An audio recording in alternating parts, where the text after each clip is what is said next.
आपले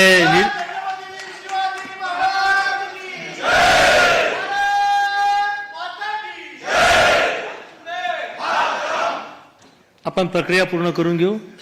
नुकतीच आता देवेंद्रजी यांची निवड झालेली आहे. त्यांचं मनापासून स्वागत. आपले निरीक्षक श्री रुपानीजी यांना विनंती आहे की त्यांनी देवेंद्रजींचं स्वागत करावं. आपल्या निरीक्षक श्रीमती निर्मला जी, इनसे भी विनंती है वो भी माननीय देवेंद्र जी का स्वागत करें. विधायक दल का नेता चुने जाने के बाद स्वागत देवेंद्र फडणवीस का कर रहे हैं दोनों पर्यवेक्षक. विजय रूपाणी ने गुलदस्ता दिया है और अब निर्मला सीतारमण गुलदस्ता देते हुए देवेंद्र फडणवीस को. आपल्या प्रदेशाचे अध्यक्ष बावनकुळे साहेब यांना नम्र विनंती आहे त्यांनी देवेंद्रजीचं स्वागत करावं. प्रदेश अध्यक्ष चंद्रशेखर अपने बावनकुळे पार्टी के प्रदेश अध्यक्ष चंद्रशेखर बावनकुळे से निवेदन करूंगा कि वो देवेंद्र फडणवीस का स्वागत करें. त्यांनी पण देवेंद्रजींचं स्वागत करावं. पार्टी के मुख्य प्रतोद आशीष शेलार से निवेदन करूंगा कि वो देवेंद्र फडणवीस का स्वागत करें. गेल्या 2 महिन्यापासून सातत्यानं वेगवेगळ्या विषयावर कार्यरत असणारी आपली जी प्रदेशाध्यक्षांनी कोर कमिटी तयार केली होती त्याची आज बैठकी झाली. त्या कोर कमिटीच्या सदस्यांना विनंती आहे की त्यांनी पिछले 2 महीने से महाराष्ट्र में लगातार काम कर रहे भारतीय जनता पार्टी के कोर कमेटी की बैठक हुई. विनंती आहे त्यांनी देवेंद्रजींचं स्वागत करावं. श्री प्रवीण भाऊ दरेकर कमेटी की तरफ से निवेदन करूंगा कि वो देवेंद्र फडणवीस का स्वागत करें. आपल्या कोर कमिटीने मागच्या 2 महिन्यापासून अथक मेहनत घेतली. त्यांची सकाळी बैठकी झाली. कोर कमिटीच्या सदस्यांना विनंती आहे. कोर कमेटी ने पिछले 2 महीने लगातार काफी मेहनत की. कोर कमेटी से निवेदन है कि सभी सदस्य ऊपर मंच पर आए. स्वागत करावं. द्या दादा. कोर कमेटी के सदस्य मंच पर आए और साहब का स्वागत करें. आपले वीके साहेब, सुधीर भाऊ, दादा, पंकजाताई, गिरीश भाऊ, चव्हाण साहेब, राधाकृष्ण विखे पाटिल, सुधीर भाऊ, पंकजाताई, रविंद्र चौहान, संजय कुटे, आपले महामंत्री राजूजी पांडे, विजयजी चौधरी, अपने महामंत्री माधुताई नाईक, आपले राजू पांडे, विजय चौधरी, विक्रांतजी पाटिल. और अब आप देख रहे हैं ये तस्वीरें किस तरीके से यहाँ पर बधाइयों का सिलसिला शुरू हो गया है. देवेंद्र फडणवीस का ही एक नाम जो बार बार सामने आया. प्रस्ताव में सिर्फ देवेंद्र फडणवीस के नाम का ही प्रस्ताव रखा गया. पहले चंद्रकांत पाटिल, उसके बाद सुधीर मुनगंटीवार और उसके बाद एक विधायक आए और उन्होंने इसी प्रस्ताव का अनुमोदन किया. और देखिए अब किस तरीके से ये बधाइयों का सिलसिला देवेंद्र फडणवीस के लिए, जिन्हें चुन लिया गया है बीजेपी विधायक दल की बैठक में विधायक दल का नेता, मतलब महाराष्ट्र के अगले मुख्यमंत्री के तौर पर ये औपचारिक मोहर जो लग गई है देवेंद्र फडणवीस के नाम पर. सीधे आपको लेकर चलेंगे हमारे साथ हमारे सहयोगी गणेश ठाकुर इस वक्त मौजूद है. गणेश, पहले ही आपने ये खबर एबीपी न्यूज के दर्शकों को दे दी थी कि देवेंद्र फडणवीस के नाम पर औपचारिक मोहर, और वो लगते हुए अब हमने दर्शकों को दिखा दी है. तस्वीरें सामने आ रही हैं. बधाइयों का सिलसिला जारी है. गणेश जी बिल्कुल. और अगले 5 साल देवेंद्र फडणवीस राज्य का नेतृत्व करेंगे, राज्य की सरकार का नेतृत्व करेंगे. लेकिन अभी भी काम आधा हुआ है. अभी सरकार का नेता तो मिल गया है जो सरकार चलाएगा. उनके 2 सेनापति हम कह सकते हैं, उप मुख्यमंत्री भी मिल गए हैं राज्य को जो कल शपथ लेंगे. लेकिन अभी भी पूरा कैबिनेट का विस्तार होना बचा है, जो अब प्रक्रिया आगे पूरी की जाएगी. और यही वो सवाल है जिसको लेकर अब आगे हम बातचीत भी करेंगे कि तय हो गए 3, लेकिन क्या होगा कैबिनेट का सीन, उसी को लेकर अभी सवाल है. और क्या कह रही है निर्मला सीतारमण बतौर पर्यवेक्षक यहाँ पर मौजूद है. सुनते हैं. और शुरुआत में ही नवनिर्वाचित एमएलए गण सबको मेरा बधाई. और इस सदन में उपस्थित वरिष्ठ नेतागण और मेरे साथ आए हुए ऑब्जर्वर के नाते विजय रूपानी जी जो गुजरात के वरिष्ठ मुख्यमंत्री थे इससे पहले, और सांसदगण बहुत सारे भी आए हैं इस मीटिंग में, उनका भी मेरा प्रणाम. और अभी नवनिर्वाचित विधिमंडल के नेता के नाम में देवेंद्र फडणवीस जी का मेरा बधाई और नमस्कार.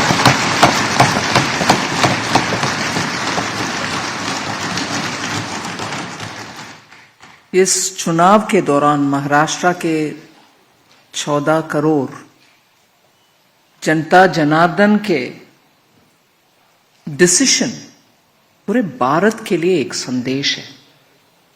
ये रेगुलर असेंबली इलेक्शन नहीं है। लोकसभा चुनाव के बाद महाराष्ट्र के इस चुनाव, इससे पहले हरियाणा का, इन दोनों से जनता के संदेश स्पष्ट है और महाराष्ट्र से ऐसे unexpected unprecedented victory is a big message towards विकसित भारत। मैं मानती हूं कि जनता उनके अनुभव के अनुसार पिछले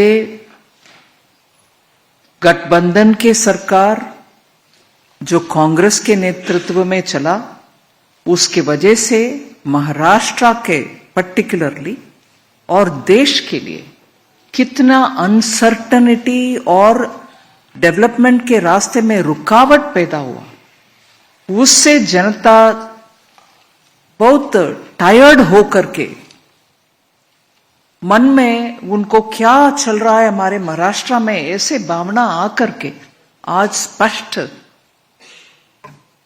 निर्देश दिए हैं और उसको सही आगे लेके चलने के लिए आप सब उत्सुक हैं। और मैं ये जरूर संदेश देना चाहती हूं कि डबल इंजन के सरकार मोदी जी के नेतृत्व में महाराष्ट्र के लिए और महाराष्ट्र के भविष्य के लिए उत्साह से, उमंग से और जैसे चुनाव पत्र में आपने घोषणा की है, उन सभी वायदों को पूरे करते हुए महाराष्ट्र को आगे लेके जाएंगे। ये तो स्पष्ट है और अभी ये स्पष्ट है कि हम सब महाराष्ट्र का पिछले कांग्रेस के नेतृत्व में चलने वाली सरकार के द्वारा कितना नुकसान हुआ, उन सबको जनता को याद दिला करके हम तेजी से काम करते आगे लेके जाना है। चाहे वो किसान के मामला हो, चाहे इंडस्ट्री का इन्वेस्टमेंट हो महाराष्ट्र में, चाहे हर रीजन का डेवलपमेंट हो महाराष्ट्र में, और प्रमुख बड़ा आज आर्टिफिशियल इंटेलिजेंस को उपयोग करते हुए हमारे ही युवा स्टार्टअप के रूप में इतना नए नए सोच के साथ सॉल्यूशंस दे रहे हैं भारत के इकोनॉमिक और आर्थिक व्यवस्था को सुधार करने के लिए। उन सब का इतना प्रोत्साहन महाराष्ट्र में मिलना चाहिए, मिल रही है, मगर और ज्यादा मिलना चाहिए। उनसे हमें स्पीडीली बहुत सारे काम को आगे ले चलना आसान होगा। महाराष्ट्र फाइनेंशियल कैपिटल मुंबई है, देश का फाइनेंशियल कैपिटल मुंबई, और फाइनेंशियल वर्ल्ड में स्टार्टअप के इतनी कंट्रीब्यूशन दुनिया में एक देश हम जैसे नहीं है जहां फिनटेक में हम सामने नंबर 1 के पोजीशन में आ रही। सिंगापुर से जब हमारा बात होती है, वो हमारे फिनटेक के ऊपर इतना इम्प्रेस्ड है और मानते हैं कि फिनटेक के द्वारा ही हमारे इकोनॉमिक डेवलपमेंट जल्दी होने का संभावना है। अगर फिनटेक का इतना महत्व है और उसमें पैसा डालने के लिए बहुत सारे लोग तैयार है विदेश में, महाराष्ट्र में उनको प्रोत्साहन देने वाले काम बहुत होना चाहिए। उससे महाराष्ट्र का लीडरशिप रोल बरकरार रहेगा। और जैसे इससे पहले महाराष्ट्र की कल्चर, लिटरेचर, भाषा और थॉट लीडरशिप का स्थान था, वो स्थान हम तुरंत और दोबारा प्राप्त करना है। और उसमें मैं माननीय प्रधानमंत्री जी का याद दिलाऊं, इस विषय में उनका कदम हम पिछले 6-8 महीने में जो हुआ उसको याद दिलाना जरूरी है। मराठी भाषा को क्लासिकल लैंग्वेज स्टेटस देना, और उससे पहले वरकरी संप्रदाय के लोग जुलाई में जब जाते हैं आषाढ़ के एकादशी के समय, उनके लिए वो कॉरिडोर बनाना, ये सब महाराष्ट्र और मराठी और महाराष्ट्र के थॉट लीडरशिप और कल्चरल लीडरशिप का प्रधानमंत्री जी प्रामुख्यता देते हैं, उसका एग्जाम्पल्स उदाहरण है।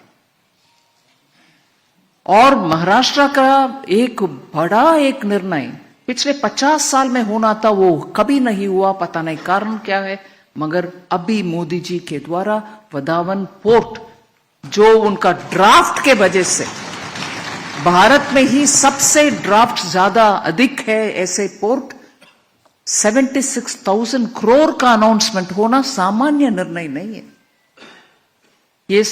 ये सब स्पष्ट करता है कि केंद्र में मोदी जी के सरकार महाराष्ट्र के उन्नति के लिए कितने सारे स्कीम्स ले आ रहे हैं, उसको तुरंत इंप्लीमेंटेशन करना। और मैं इसमें उदाहरण में देती हूं क्योंकि इसको मैं क्लोजली मॉनिटर करती हूं। बुलेट ट्रेन का व्यवस्था, अब तक ट्रेन चलता होगा अगर बीच में वो कांग्रेस लेड गवर्नमेंट नहीं आते और उसमें रुकावट ना पैदा करते। जापान से हमें इतना सस्ता से लोन मिला उस कारण, मगर डिले के कारण वो इधर उधर हो करके इतना कष्ट हम झेल रहे। ऐसे ही आरे शेड, मेट्रो का, कार्स का शेड, कितने डिले किसके लिए?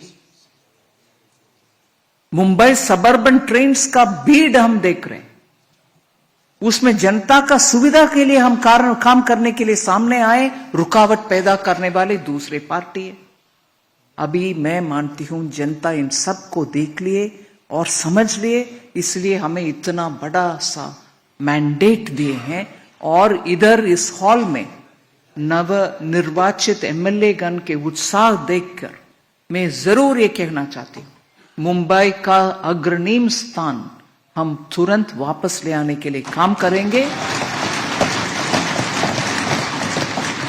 नासिक और उस बेल्ट में जितने भी एग्रीकल्चर संबंधित, चाहे वो कंदा, ऑनियन और गार्लिक, इन सभी ग्रेप्स, इन सभी का प्रॉब्लम के लिए जितने भी हम गोडाउन्स बनाना है और उसके लिए साइंटिफिक तरीके से पैक करके एक्सपोर्ट करने के जितना भी काम करना है, उन सब के लिए प्रावधान देंगे।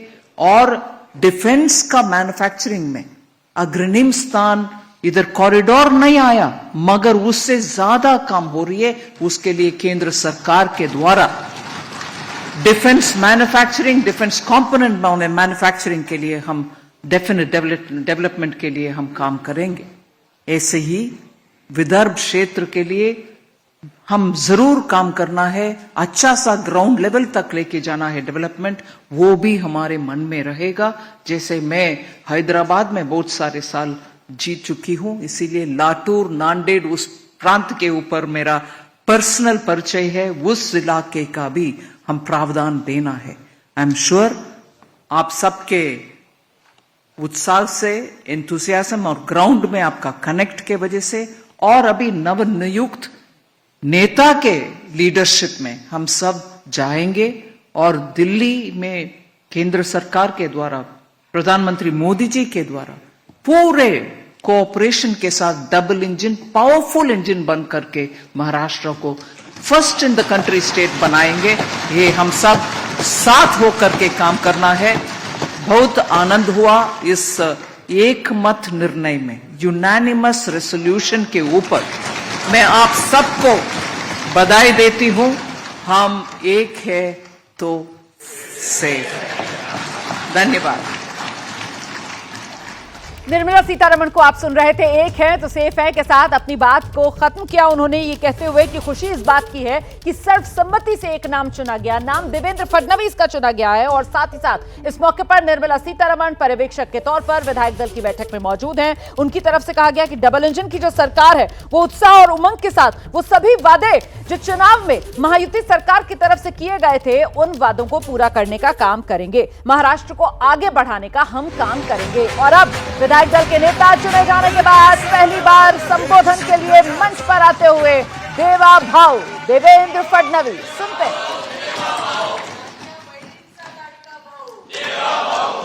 हिंदवी स्वराज्याचे सरसंस्थापक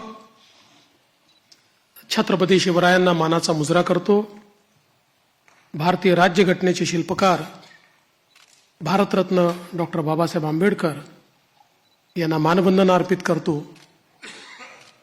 आज आपली सगळी प्रक्रिया पार पाडण्याकरता या ठिकाणी उपस्थित झालेले गुजरातचे माजी मुख्यमंत्री आदरणीय रुपाणीजी, त्यांच्यासोबत आलेल्या भारताच्या वित्तमंत्री आदरणीय निर्मलाताई सीतारामनजी, आपले अध्यक्ष चंद्रशेखर बावनकुळेजी, माननीय विनोद तावडेजी, माननीय शिवप्रकाशजी, मंचावर उपस्थित असलेले सन्मान्य आशिष शेलारजी, प्रवीण दरेकरजी, या ठिकाणी आपल्या सहयोगी पक्षाचे जनसुराज्यचे विनय कोरेजी, त्याचप्रमाणे युवा स्वाभिमानचे रवी राणाजी, रासपचे रत्नाकर गुट्टेजी, आपल्याला ज्यांनी समर्थन दिलं ते एकमेव अपक्ष आमदार शिवाजी पाटील, भारतीय जनता पक्षाचे विधानमंडळातील माझे सर्व ज्येष्ठ सहकारी, कोर कमिटीचे सर्व सदस्य, माझ्या सर्व भगिनी आणि बंधूंनो, ज्येष्ठ सहकर्मियों, कोर कमेटी के सदस्य और प्रिय बंधु आपल्या भगिनी, सर्वांचे मी आभार मानतो की आपण सबसे एकमताने पहले मैं आप या सबका ठिकाणी आभार व्यक्त करता हूं कि आपने विधिमंडळ गटाचा नेता म्हणून मेहनत का चयन किया। माझी निवड केली आणि ही निवड प्रक्रिया करण्याकरता या ठिकाणी आलेले इस माननीय चयन रुपाणीजी प्रक्रिया के लिए आए हुए आणि विजय माननीय रुपाणी जी निर्मला सीतारामनजी और निर्मला यांचे देखील सीतारमण जी अतिशय का मैं मनापासून आभार आभार व्यक्त मानतो। खरं म्हणजे आपल्या सर्वांना याची कल्पना आहे की यावेळची निवडणूक एक आप अतिशय सबको इस बात ऐतिहासिक का अशा है प्रकारची निवडणूक राहिली आहे समय की निवडणूक आणि बहुत ऐतिहासिक थी या निवडणुकीचं विश्लेषण करायचं झालं तर मी और असं इस म्हणेन का विश्लेषण या करने जाएंगे निवडणुकीने एक गोष्ट आपल्या समोर निश्चितपणे ठेवली आहे, ती म्हणजे इस चुनाव ने एक है तो सेफ है, एक बात हम आणि सबके सामने रखी है, मोदी है वो तो मतलब मुमकिन है। एक है तो सेफ है।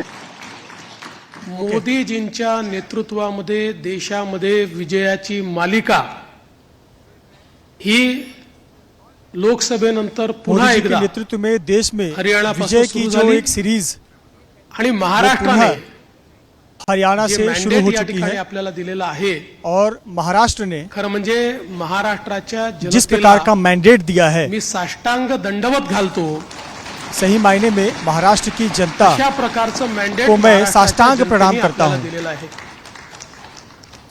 विशेषतः ऐसे प्रकार का या जनादेश महाराष्ट्र की संपूर्ण जनता ने हमें प्रक्रियेमध्ये दिया है। विशेष तौर पर आपल्या सोबत इस संपूर्ण पूर्णपणे प्रक्रिया में हमारे साथ तनमनाने या ठिकाणी असलेले पूरी महाराष्ट्राचे तरह से मुख्यमंत्री माननीय एकनाथराव शिंदेजी आणि महाराष्ट्र महाराष्ट्राचे के मुख्यमंत्री उपमुख्यमंत्री माननीय एकनाथराव शिंदे सन्माननीय अजितदादा पवार और जी, महाराष्ट्र के यांचे देखील उपमुख्यमंत्री मी अतिशय माननीय मनापासून आभार अजितदादा मानतो। पवार, आणि तद्वतच इनका आमचे मैं मन से आभार RPI चे प्रकट नेते करता हूं। रामदास आठवलेजी आणि आमच्या सगळ्या मित्रपक्षांचे हमारे देखील आरपीआई के नेता मनापासून रामदास आभार मानतो। आठवले, खरं म्हणजे इनका और सभी मित्र पक्षों का भी मैं अतिशय आभार महत्त्वाचं प्रकट अशा करता हूं। प्रकारचे वर्ष आहे।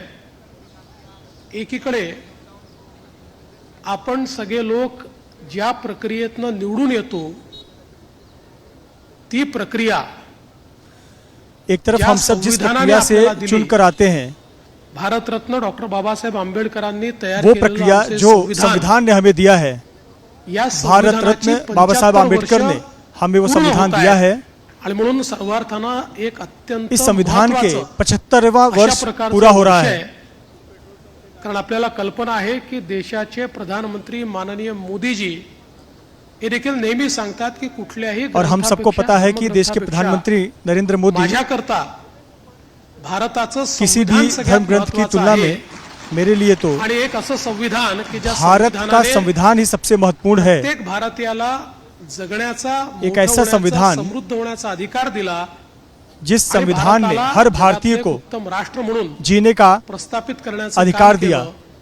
अशा या भारत को संविधानाच्या दुनिया में एक 75 सर्वोत्तम वर्ष राष्ट्र पूर्ण होणाऱ्या बनाने का अधिकार अमृत दिया। महोत्सवी वर्षात पुन्हा एकदा इस संविधान के या ठिकाणी 75 आपण साल सरकार स्थापन करतोय. 75 साल पूरे हो रहे हैं। अमृत महोत्सव दुसरं आपल्या सर्वांना कल्पना इस साल आहे है और इसी साल हम इस सरकार की की स्थापना कर रहे हैं। समस्त हिंदुस्थानामध्ये दूसरी जो बात आपको पता है, मोगली आक्रमणानंतर जिन्होंने पूरे हिंदुस्तान में जी श्रद्धास्थानं जी उद्ध्वस्त झाली मुगल होती, आक्रमण, त्या सर्व श्रद्धास्थानांचं पुनरुज्जीवन केलं. हमारे श्रद्धा स्थान त्या जिसे राजमाता नष्ट किया, अहिल्यादेवी होळकर उस श्रद्धा स्थान को जिन्होंने पुनर्जीवन किया, हेच आहे. त्यामुळे मला असं वाटतं की ही देखील एक अत्यंत महत्वाची गोष्ट आहे.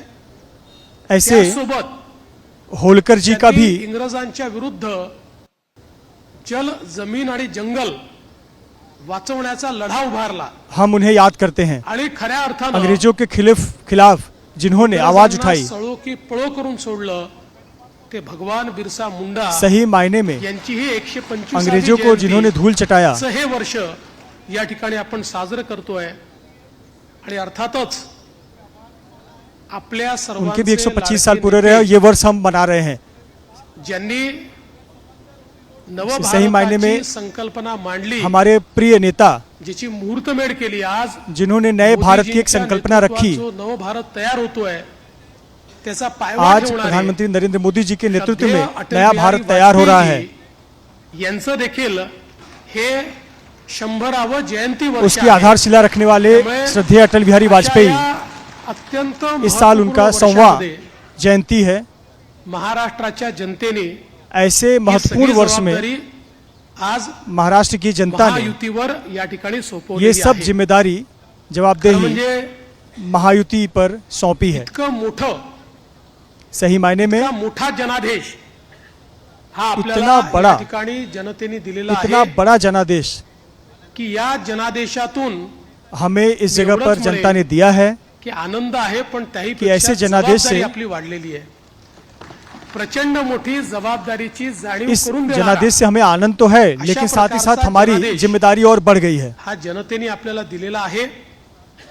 आणि विशेषतः आपल्या लाडक्या बहिणी असतील, आपले लाडके भाऊ असतील, आपले लाडके शेतकरी असतील, आपले लाडके युवा असतील, विशेष तौर पर या अपने सगळ्यांनी लाड़की बहनें हो, लाड़के आणि भाई हो, समाजातल्या प्रिय भाई हो, दलित, हमारे वंचित, प्यारे किसान हो, ओबीसी, आदिवासी समाज के गरीब, जो वंचित, जनादेश आपल्याला दिलेला आहे, शोषित त्या सभी ने जनादेशाचा सन्मान राखण्याचं जो काम जनादेश हम सबको दिया आपल्याला है, करावं लागणार आहे. आणि म्हणून निश्चितपणे उस आपली जनादेश का प्राथमिकता सम्मान करने का काम आपण हमें करना सुरू केलेल्या है। योजना, और हम निश्चित तौर पर यह हमारी प्राथमिकता है आपण दिलेली और हमारी जो आश्वासनं योजनाएं शुरू की ही गई पूर्ण हैं करणं याच्याकडे आपली प्राथमिकता और तर असेलच, हमने पण हमें त्यासोबत जो भी आश्वासन मिला है महाराष्ट्राला इसे पूरे करने की जिम्मेदारी हम पुढे पर है। नेण्याकरता महाराष्ट्राला सर्व आघाड्यांवर महाराष्ट्र को पहिल्या आगे ले जाने के लिए क्रमांकावर आपल्या सर्वांना या ठिकाणी महाराष्ट्र सातत्याने को सभी कार्यरत क्षेत्रों में राहायचं आहे. आगे ले जाने के लिए, नंबर 1 पर लाने के लिए आपल्याला हम कल्पना प्रतिबद्ध आहे हैं। की 2019 साली देखील जनतेचा कौल आपल्याला मिळाला होता. आपको पता है कि साल 2019 में भी दुर्दैवाने जनतेचा जनता जो का कौल जो होता, मैंडेट था वो हमें मिला था, हिसकावून घेण्यात लेकिन आला. आणि दुर्दैव है कि जो जनता का जनादेश एक था प्रकारे बेईमानी त्या काळामध्ये झाली. उसका सम्मान नहीं हुआ मी काही त्या इतिहासामध्ये जाऊ इच्छित नाही. और नवीन सुरुवात जनता आपण के साथ करतोय. उस साल बेईमानी हुई। या गोष्टीचा निश्चित उल्लेख करेन. आज सुरुवातीच्या इस अवसर पर उस बात को नहीं वर्षामध्ये करना चाहूंगा क्योंकि आज एक हम अच्छी शुरुआत करने जा रहे हैं, लेकिन पिछले 2.5 साल में आपल्याला त्रास देण्यात आला, आपल्या आमदारांना त्रास देण्यात आला, नेत्यांना त्रास लेकिन देण्यात आला. 2019 के बाद शुरुआत के 2.5 साल अशाही में परिस्थितीमध्ये अलग अलग मला या तरीके से गोष्टीचा हमें परेशान अभिमान किया आहे. गया, हमारे विधायकों को अडीच परेशान वर्षात किया गया, तकलीफ दी गई, एकही आमदार लेकिन मुझे इस बात का आपल्याला अभिमान है सोडून गेला कि सगळे आमदार, सगळे नेते इतने 2.5 साल संघर्ष के करत होते. आणि परेशानी त्या के बाद भी हमें कोई भी विधायक छोड़कर नहीं गया। 2022 साली विधायक हमारे पुन्हा संघर्ष आपलं करते सरकार रहे। तयार झालं आणि त्यातूनच आज विधायक संघर्ष करते पुन्हा रहे, एकदा इसीलिए 2022 पूर्ण में बहुमत आपल्या महायुतीला, प्रचंड बहुमत हे महायुतीला मिळालं. हमारी आणि सरकार आपल्या वापस आई भारतीय और अब जनता पक्षाला 2024 में 132 आणि आपल्या मित्रांसोबत प्रचंड बहुमत 137 महायुति को जागा. मिला है एक प्रकारचा और भारतीय इतिहास जनता पार्टी को या महाराष्ट्रामध्ये 132 लिहिला सीटें गेला. मिली और हमारे हा सहयोगी इतिहास दलों को मला मिलाकर असं हमें वाटतं 137 सीटें की मिली। अभूतपूर्व अशा प्रकारचा आहे.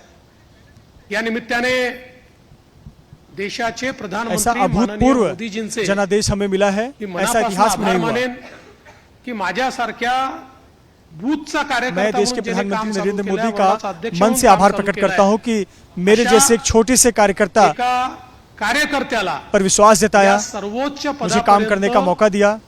3 वेळा माननीय मोदीजींनी एक या सामान्य ठिकाणी से बसवलं। कार्यकर्ता को इस सर्वोच्च अर्थात पद त्यातला पर 3 एकदा बार 72 तासाकरताच होतो 3 बार पण एक सामान्य तरी देखील कार्यकर्ता को प्रधानमंत्री technically नरेंद्र मोदी होतो। ने यहाँ पर बैठाया। त्याच्यामुळे 3 वेळा मला महाराष्ट्राच्या मुख्यमंत्री पदावर बसण्याचा दूसरे मान शपथ सन्मान विधि में त्यांनी टेक्निकली दिला। मैंने शपथ हा पक्ष ली थी, इसलिए ये ज्या तीसरा अवसर है। प्रकारे त्यांच्या नेतृत्वात मोठा झाला त्यातूनच सामान्य कार्यकर्त्यांना पार्टी जिस प्रकार से उनके वेगवेगळी नेतृत्व में बड़ी हुई या है, ठिकाणी पदं मिळाली, चांगली पदं मिळाली, आपल्याला काम करण्याची संधी मिळाली, म्हणून सामान्य मी कार्यकर्ताओं को भी आदरणीय मोदीजींचं मनापासून काम करने का या मौका ठिकाणी मिला, त्यांचे अलग आभार अलग पद मानतो। पे काम करने का मौका मिला, पक्षाचे अलग अलग राष्ट्रीय जिम्मेदारियां दी अध्यक्ष गई।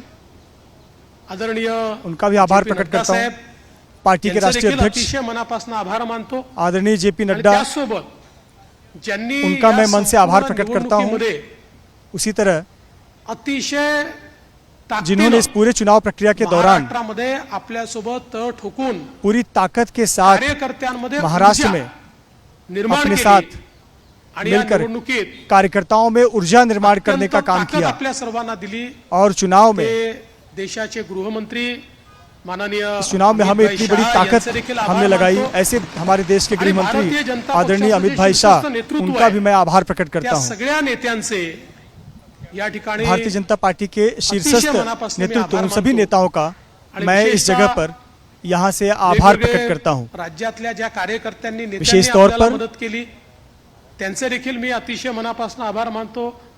अलग अलग राज्यों के महाराष्ट्रातली कार्यकर्ताओं टीम तर नेताओं ने आपली हमारी मदद की, आपले उनका मैं आभार प्रदेशाध्यक्ष प्रकट करता हूं। बावनकुळेजी यांच्या नेतृत्वात महाराष्ट्र की अपनी सब महाराष्ट्र पूरी भाजप टीम, हा पूर्ण प्रदेश अध्यक्ष ताकदीने चंद्रशेखर बावनकुळे या उनके ठिकाणी नेतृत्व में मैदानामध्ये होता महाराष्ट्र भाजपा आणि त्यामुळेच ने पूरी हा ताकद विजय के आपल्याला या साथ ठिकाणी मिळालेला मैदान आहे। में हम उतरे थे। त्याबद्दल भारतीय इसीलिए जनता पक्ष हमें इतना महाराष्ट्राच्या बड़ा संपूर्ण विजय हासिल टीमचं हुआ है।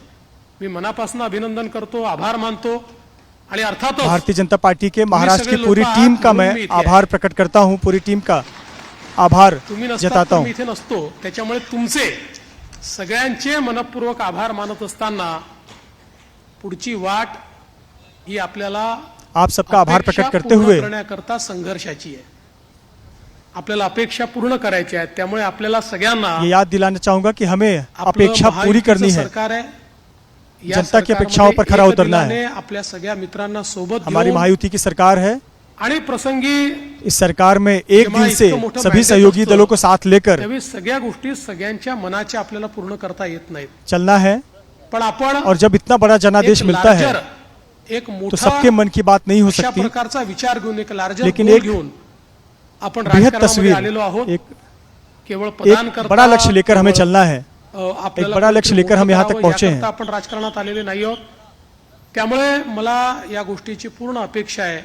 हम किसी येत्या व्यक्ति को बड़ा काळामध्ये करने के लिए इस राजनीति में चार नहीं आए गोष्टी हैं। आपल्या मनाप्रमाणे हम होतील, एक बड़ा लक्ष्य चार लेकर गोष्टी चल रहे हैं। युद्ध देखील होतील, पण तरी देखील चार एका बातें हमारे larger मन के interest अनुसार मध्ये होती हैं, चार आपण बातें सगळे हमारे मन के अनुसार नहीं होती हैं। एकत्रितपणे काम करू लेकिन आणि आपली शक्ती काय आहे एक बड़े लक्ष्य की ओर जब बढ़ना है तो हमें निश्चितपणे मिलकर या ठिकाणी आपण दाखवून देऊ।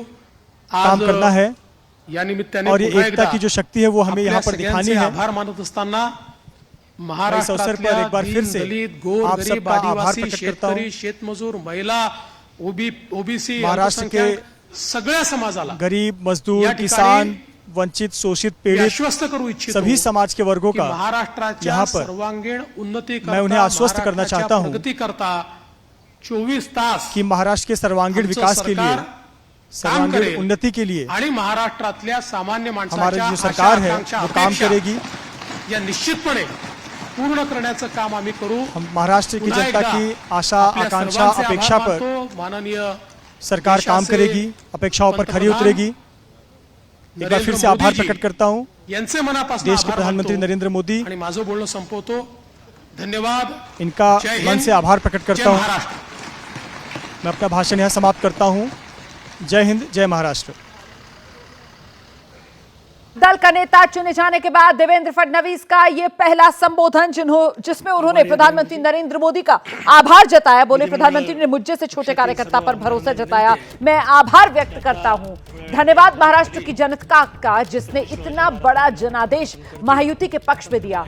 महाराष्ट्र की जनता ने महायुति को बड़ी जिम्मेदारी सौंपी है, ये कहकर देवेंद्र फडणवीस की तरफ से साफ किया गया कि एकता की शक्ति दिखानी है और महाराष्ट्र को नई ऊंचाइयों पर लेकर जाना है। एक बड़ा लक्ष्य लेकर हम चल रहे हैं। महाराष्ट्र के हर वर्ग के विकास के लिए हम काम करेंगे।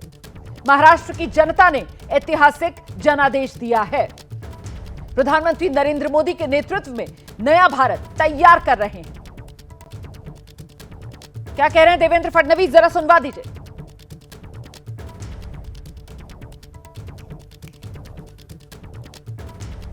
मनापासून मी आभार मानतो।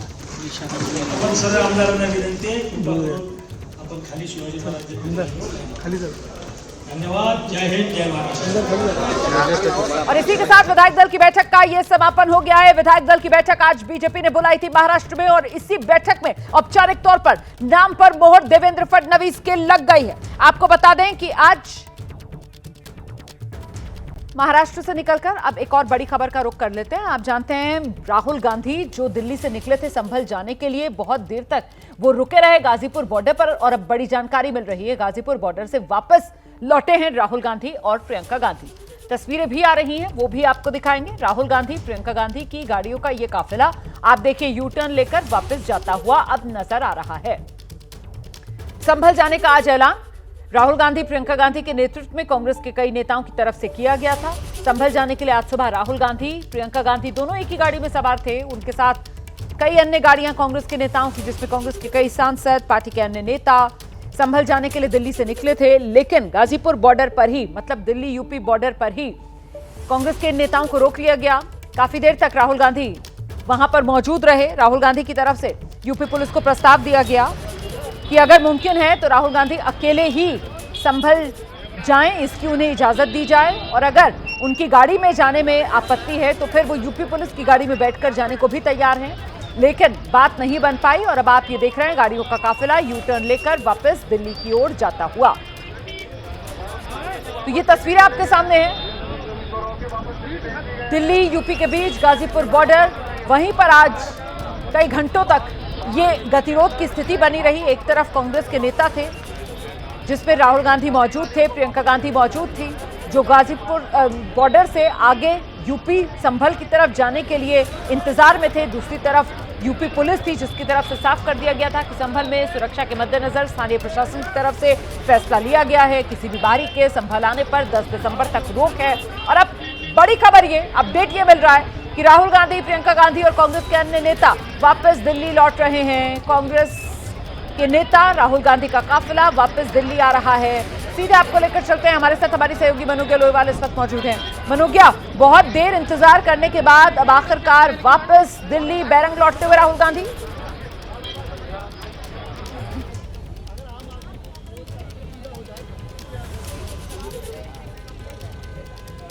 जो है संभल की तरफ जो है कुल 1 घंटे से ऊपर का समय हो चुका है। अभी उनका काफिला निकला है, जहां आपको मैं ये काफिला दिखा रही हूँ ठीक आगे की तरफ जाते हुए अब यू टर्न करके काफिला वापस भेजा जा रहा है दिल्ली की तरफ। आगे जाने की अनुमति नहीं दी गई है, ये प्रशासन की ओर से साफ कर दिया गया था।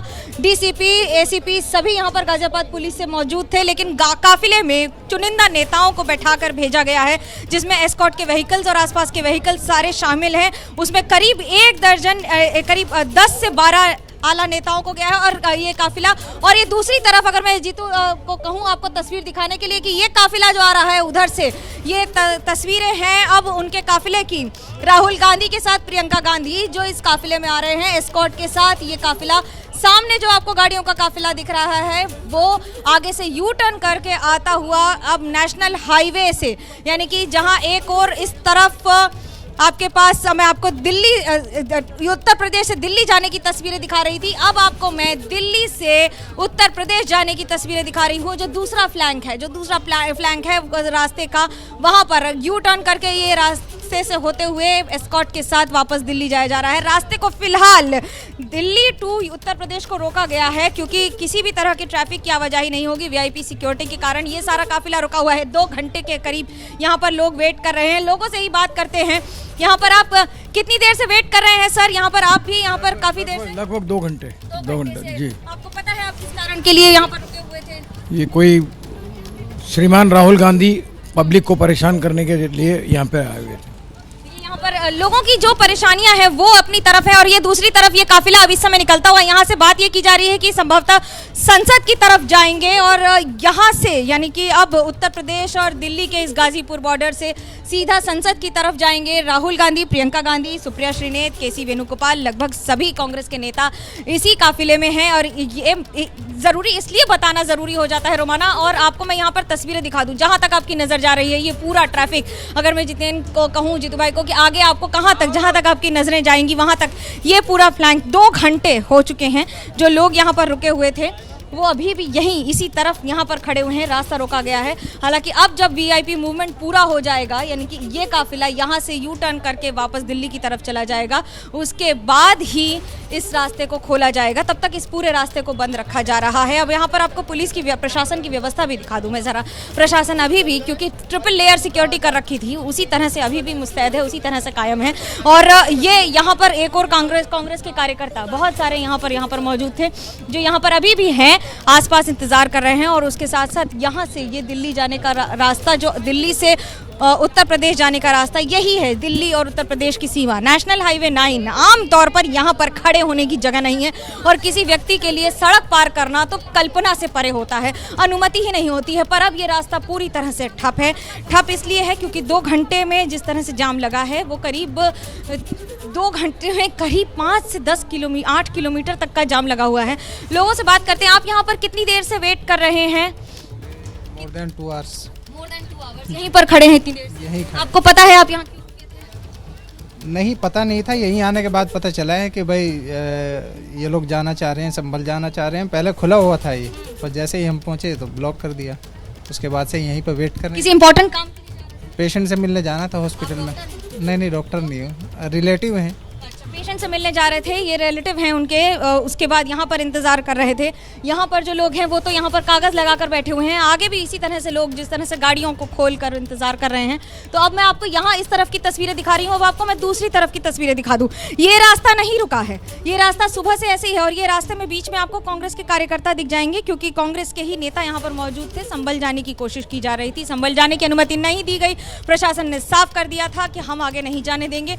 हालांकि बार बार ये कहा जा रहा था कि अनुमति हमें रोकने की नहीं है, पर क्योंकि गाड़ियों की संख्या इतनी ज़्यादा थी, कार्यकर्ताओं की संख्या इतनी ज़्यादा थी, ऐसे में एक फ्लैंक को रोका गया है, दूसरा साइड लगातार चालू था। यानी उत्तर प्रदेश से अगर गाड़ियां आ रही हैं तो वो तो लगातार चल रही थी, पर उसके साथ साथ दिल्ली से उत्तर प्रदेश का ट्रैफिक पिछले 2 घंटे से ज़्यादा से रुका हुआ था। अब इसे तब तक रोका जाएगा जब तक ये पूरा काफिला उधर से यू टर्न लेकर दिल्ली तक ना चला जाए। संभवतः ये बताया जा रहा है कि राहुल गांधी, प्रियंका गांधी दोनों सीधे संसद जाएंगे। संसद में इस मुद्दे को बार बार कांग्रेस और विपक्ष बड़े तौर से उठा रहा है, सवाल कर रहा है और सरकार को घेरने की कोशिश कर रहा है। साथ ही साथ उत्तर प्रदेश के लिए संभल का मुद्दा बड़ा हो जाता है, जहां एक और उत्तर प्रदेश में इसका विरोध प्रदर्शन जारी रहा है, सवाल उठ रहे थे। तो वहीं अब आपको मैं ये एक फ्लैंक चालू हो गया है। ये देखिए, ये एक बड़ी खबर ये है कि अभी तक जो दूसरा वाला रास्ता नहीं चल रहा था, कम से कम वो चालू हो गया है। वहाँ पर अभी ट्रैफिक आना की आवाजाही शुरू हो गई है। ये रास्ता आगे जाके मुरादाबाद, हापुड़, संभल, राजनगर एक्सटेंशन और हिंडन एयरपोर्ट की तरफ भी आगे से बाया चला जाता है। गाजियाबाद की तरफ भी यही रास्ता जाता है, बुलंदशहर की तरफ भी यही रास्ता जाता है।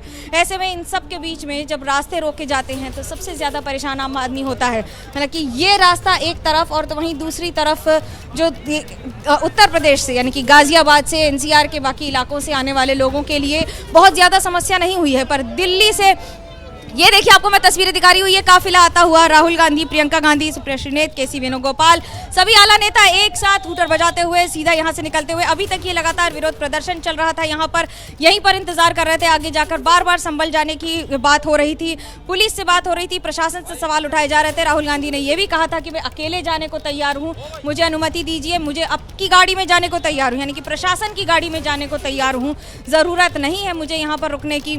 हाथ यहाँ पर लोगों को अभिवादन लेते हुए बाकी सारे कार्यकर्ता, बाकी सारी नेता जो साथ में जा रहे हैं। ये गाड़ियों की संख्या चुनिंदा इसलिए रही है क्योंकि इन्हीं गाड़ियों को अनुमति दी गई थी इस कॉन्वॉय में जाने की। कई ऐसी गाड़ियां हैं जो सीआरपीएफ की थी, सीआरपीएफ की गाड़ियों में नेताओं को बैठाकर ले जाया गया है, एस्कॉर्ट की गाड़ियों में उनको ले जाया गया है। संख्या भले ही 2 व्यक्ति की रखी गई हो, 2 नेता पर गाड़ी रखी गई हो, लेकिन उसके साथ साथ अब यहाँ पर पुलिस में आपको थोड़ी सी हलचल देखने को मिल रही है। 2 घंटे से जो रास्ता पूरी तरह से बंद था, अब उसे धीरे धीरे खोला जाएगा। आगे जो व्हीकल्स लगे थे, बड़ी बड़ी बसों को लगाया गया था रोकने के लिए, उनको डायगोनली रखा गया था, उन्हें रास्ते पर इस तरह से रोक दिया गया था कि गाड़ियां आगे ना जा सकें, कोई भी व्यक्ति आगे ना जा सके। बैरिकेडिंग 3 लेयर की गई थी। सबसे सामने महिला पुलिस, उसके बाद लगातार स्पेशल फोर्सेस उनके यहाँ पे गाजियाबाद पुलिस की, उत्तर प्रदेश पुलिस की, और उसके बाद व्हीकल से रोका गया था कि अगर भीड़ हो या फिर ऐसा भी हो सकता था संभवतः, क्योंकि कई बार नेता विपक्ष हो जो आगे जाना चाहते हैं वो ये कोशिश करते हैं कि या तो 2 व्हीलर पर या बाइक पर या फिर किसी और गाड़ी में, किसी और कार्यकर्ता की गाड़ी में जा सकें। इससे पहले प्रियंका गांधी भी कर चुकी हैं, इससे पहले कई ऐसे नेता कर चुके हैं जो या तो 2 पहिए पर, 2 पहिए वाहन पर चले जाएं, आगे चले जाएं और उस तरह से विरोध प्रदर्शन करें। पर ये जनता है, ये जनता की आवाज़ भी है एक ओर से, तो वहीं दूसरी ओर ये जनता ही है जो यहाँ पर फंसी हुई है, जिसके लिए आवाज़ उठाई जा रही है। और ये महत्वपूर्ण इसलिए हो जाता है क्योंकि जहाँ तक आपकी नज़र जाएगी वहाँ तक आपको रास्ते इसी तरह से बंद नज़र आएंगे। रास्तों पर लोग बैठे हुए हैं। कोई भी व्यक्ति अगर घर से निकलता है कमोवेश एक महत्वपूर्ण काम के लिए ही निकलता है, या तो अपनी नौकरी के लिए या फिर किसी से मिलने के लिए या फिर किसी ज़रूरी काम के लिए, तभी घर से निकलता है। और जो लोग आज सुबह घर से निकले होंगे उन्हें अभी भी इंतज़ार है अपने गंतव्य तक पहुंचने का, अपने डेस्टिनेशन तक पहुंचने का। अभी 2 घंटे से 3 घंटे से ज़्यादा का समय हो चुका है गाजीपुर के इस बॉर्डर पर। अगर कुछ आपको दिख रहा है तो सिर्फ और सिर्फ सन्नाटा पसरा हुआ। अभी तक इसे खोलने की अनुमति नहीं दी गई है। छोटी गाड़ियों को, यानी कि एक एक गाड़ी करके रास्ते को खोला जाएगा। एक प्लैंक खोला गया है, गाड़ियों की गति आपको दिख रही है। कल्पना कीजिए ये नेशनल हाईवे 9 है जहां गाड़ियां 80 किलोमीटर से ऊपर दौड़ती हैं और अभी आपको 10 किलोमीटर प्रति घंटे की रफ्तार से भी गाड़ी चलती नजर नहीं दिखेगी। उसके साथ साथ अब इन गाड़ियों को खोला जा रहा है, इन गाड़ियों को धीरे धीरे जाने की अनुमति दी जा रही है। एक एक करके गाड़ी जाएगी, एक एक करके गाड़ी निकलेगी।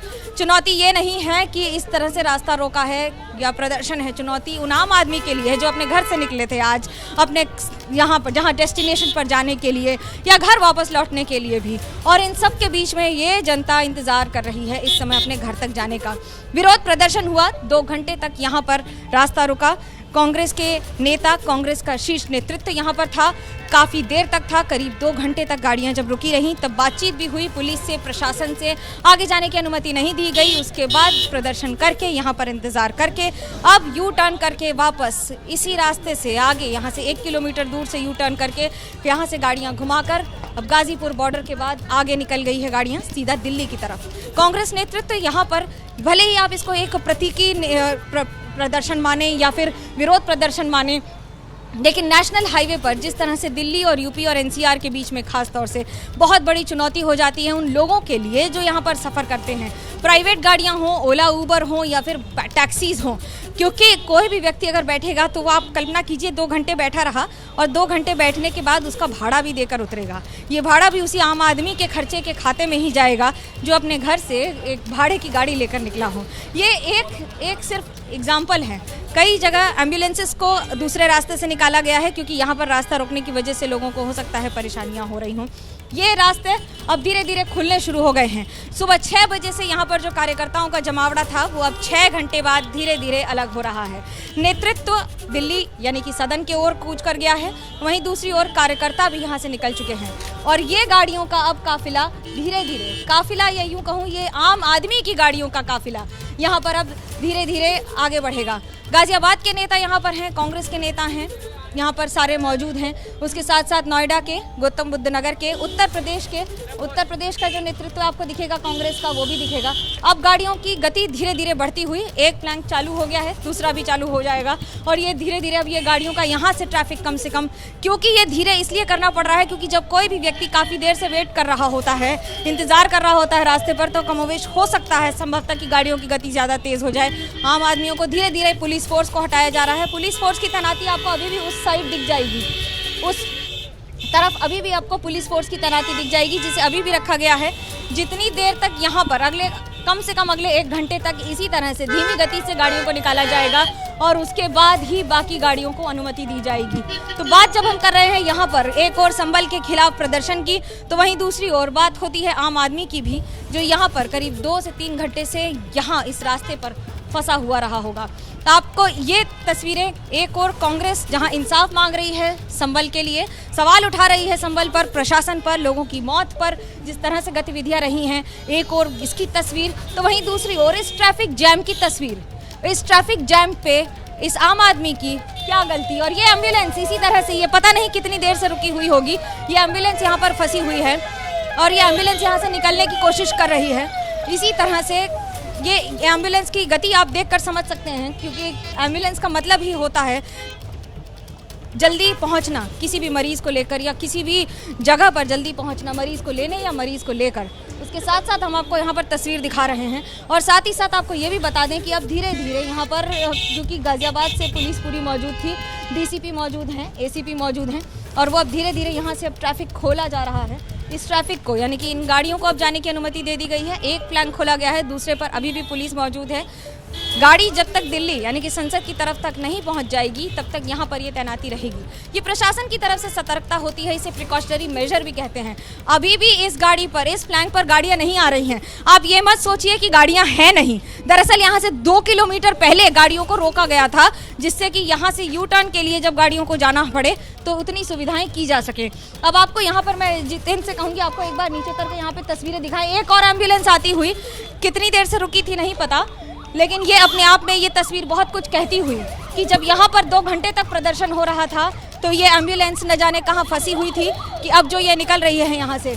पूछ लेते हैं एक बार यहाँ पर प्रशासन से भी आगे की, पाटिल साहब, अब तो गाड़ियाँ चली गई हैं, यू टर्न होकर आगे नहीं जाने दिया जाएगा, ये रास्ता अब कितनी देर में पूरा खुल जाएगा? पूरा खुल गया, अब खुल गया है। कितनी देर तक बंद रहा था? क्या एम्बुलेंस भी कोई फंसी थी?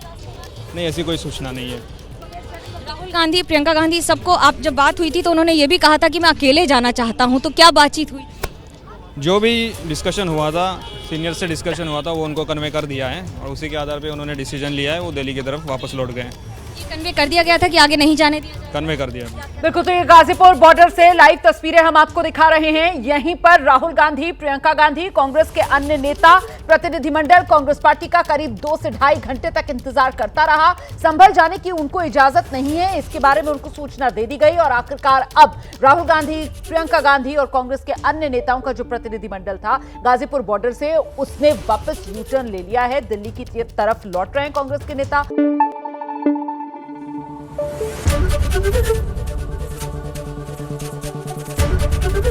एबीपी न्यूज आपको रखे आगे।